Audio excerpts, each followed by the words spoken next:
Hi, welcome to the latest installment in the Irish Ancestors saga. Today, what I'm going to be talking about is the variations between the coverage on different Catholic parish register transcript sites.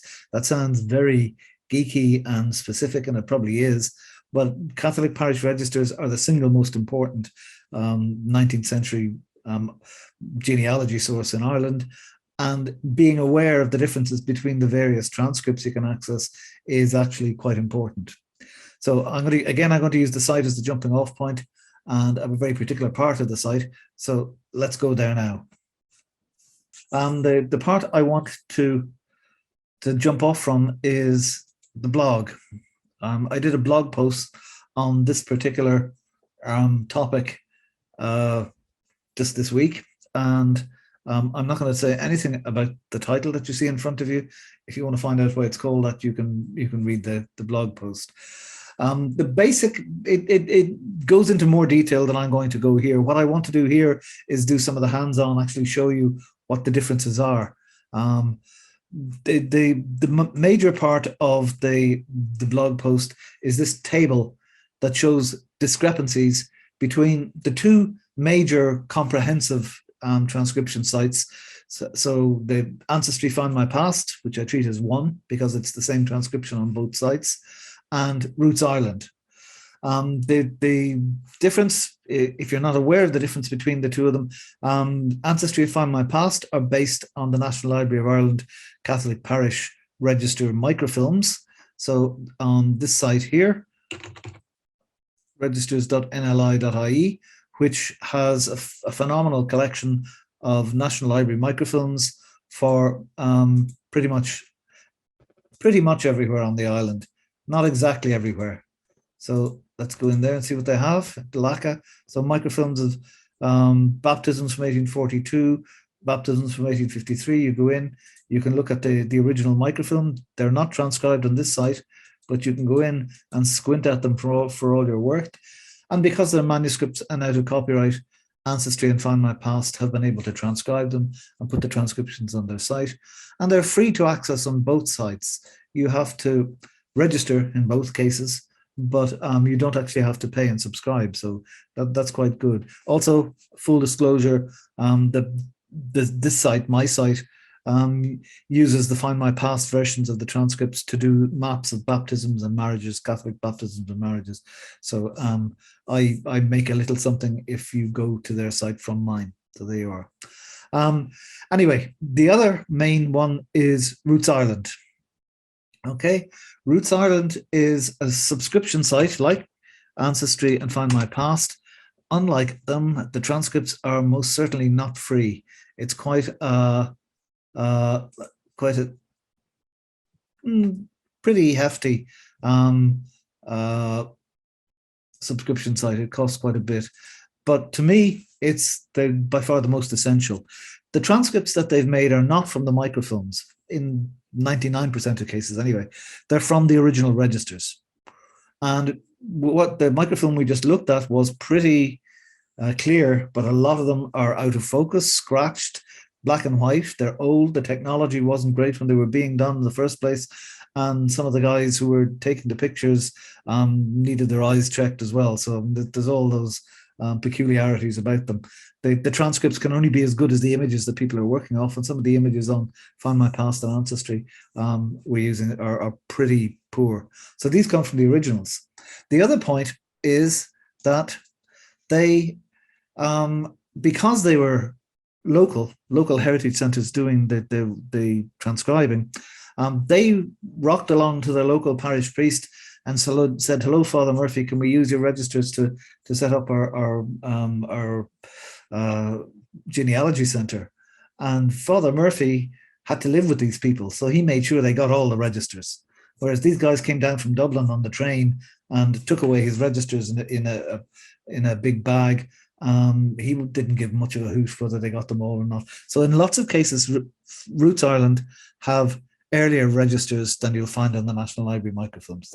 It's not always the case. Sometimes it goes the other way. But in my experience of doing this complete listing county by county, Roots Ireland certainly win. Okay, so for example, we'll take Ballymacnab in Armagh. If you click on the link there, it takes you to the reference page on my site for Ballymacnab, and you can see baptisms start in 1820 on Armagh Ancestry. And if we go to Armagh Ancestry on these, search by county, Armagh, go to Ballymacnab, Roman Catholic.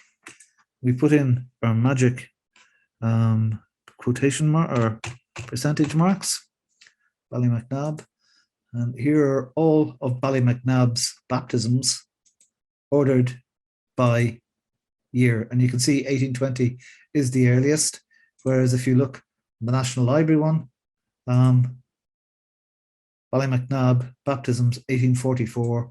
So there's an entire generation, you could say, of available on Roots Ireland that isn't available on the Find My Past and Ancestry transcripts. Okay, and if we go down them, I mean, some of them are huge. There's an 18th century register. Then in some cases, it goes the other way. So Newmarket, the Mallow Heritage Centre. This is Newmarket in County Cork. Mallow is the main heritage centre for County Cork. They have an online transcript with baptisms from 1833, but there's an earlier, you can see a whole register there.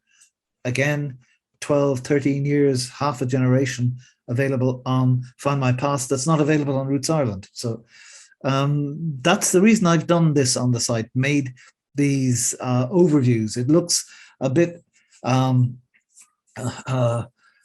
obsessive, okay? And okay, yes, I confess I'm guilty, but it's also due to a very familiar feeling for anybody who's doing research on Irish records, which is where the title of this comes from, FOMAR, fear of missing a relevant record.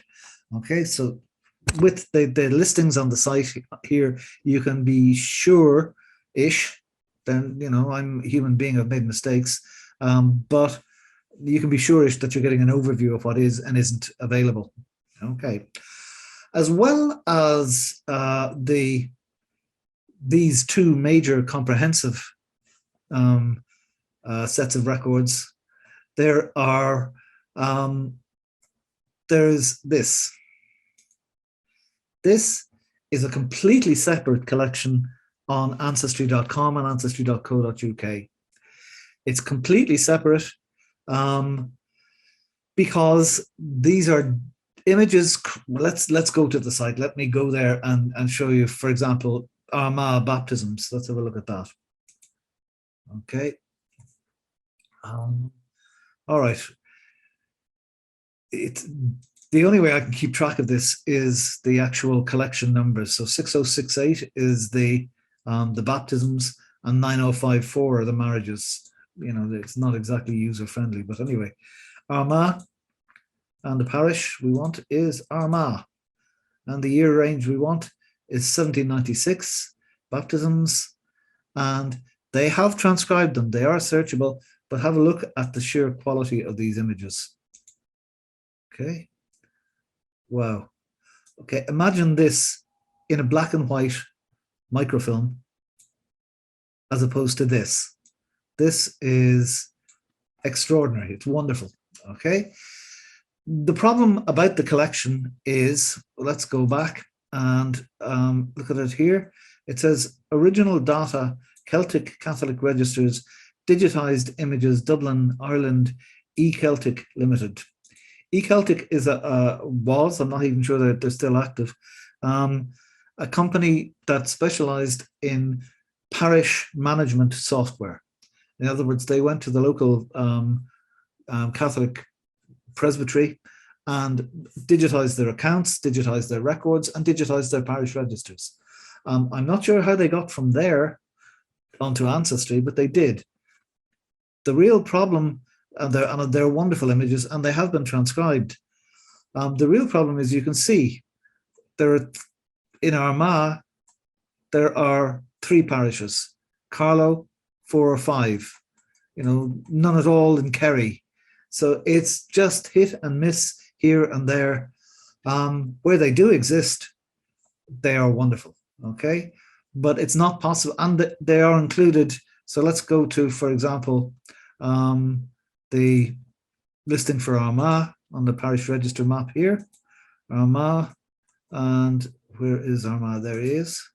Okay, so it's there. It's included as part of the overview, but it's not possible to do a systematic comparison because this is not systematic, and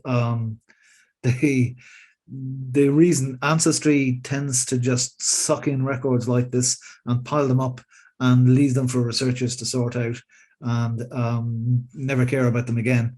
So it's wonderful what there is of it. You should check to see if there is any of it. There are only about 70 parishes covered out of about more than 1,000 on the island, so it's a small collection. But I do think that this is potentially quite a useful tool just to give a sense of the overview, and also for some of the heritage centres want to go out and see if they can find those registers that fell down the back of a couch in the presbytery, or perhaps the National Library even might want to go out and test the waters by trying to microfilm some of the things they've missed.